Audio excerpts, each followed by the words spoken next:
Assalamualaikum warahmatullahi wabarakatuh. Hai semuanya, kenalin aku Feresta Vina Inatin.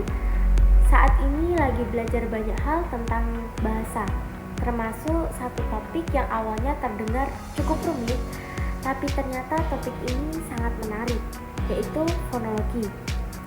Di video ini aku pengen ngajak kalian masuk sebentar ke dunia fonologi, terutama gimana sih ilmu ini sebenarnya sangat dekat sama kita, apalagi dalam pembelajaran bahasa Indonesia. Yuk simak video ini. Pernah gak sih kalian ngerasa bingung kenapa orang dari daerah tertentu ngomong air jadi air atau besar jadi besar?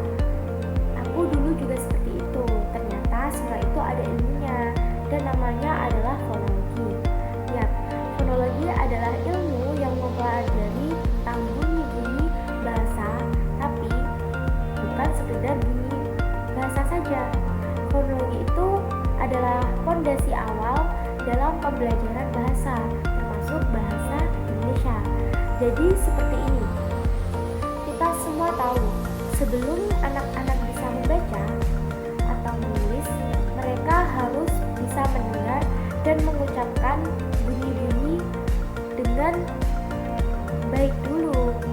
Nah, disitulah peran fonologi itu mulai masuk. Misalnya, kenapa kita bilang pintu itu dengan pintu, bukan pintu atau pintu? Karena di dalam bahasa Indonesia ada aturan bunyi yang sudah berlaku. Aturan-aturan ini yang dibahas dalam fonologi. Fonologi juga terbagi menjadi dua hal penting. Yang pertama, fonetik, dan yang kedua, fonemik. Fonetik ini adalah soal bagaimana bunyi itu dihasilkan secara fisik. Kalau fonemik, soal bagaimana bunyi itu dibedakan dalam bahasa.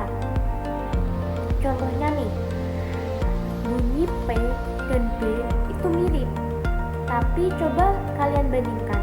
Kata padi dan padi artinya beda kan? Nah, berarti P dan B adalah fonem yang berbeda dalam bahasa Indonesia.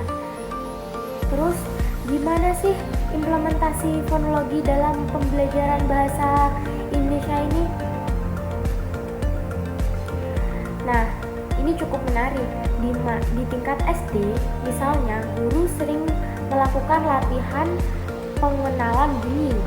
Anak-anak diajak membedakan bunyi awal, tengah, dan akhir kata. Seperti apa perbedaan bunyi awal antara batu dan satu. Mereka belajar mendengar dan mengucapkan dengan tepat. Di tingkat SMP atau SMA, fonologi membantu siswa memahami pelafalan kata baku dan tidak baku, pengaruh dialek, bahkan cara membaca puisi dengan intonasi yang pas. Bayangkan kalau orang membaca puisi tanpa intonasi, kering banget kan? Bahkan di kelas bahasa Indonesia untuk penutur asing atau BIPA, fonologi itu penting. Misalnya, bule susah bedain emas dan mas. Disinilah guru mengajarkan posisi lidah, panjang pendek vokal, dan tekanan suku kata. Namun, terkadang juga ada tantangan juga. Siswa dari daerah berbeda punya logat masing-masing. Ada yang bilang saya jadi saye, atau makan jadi maka.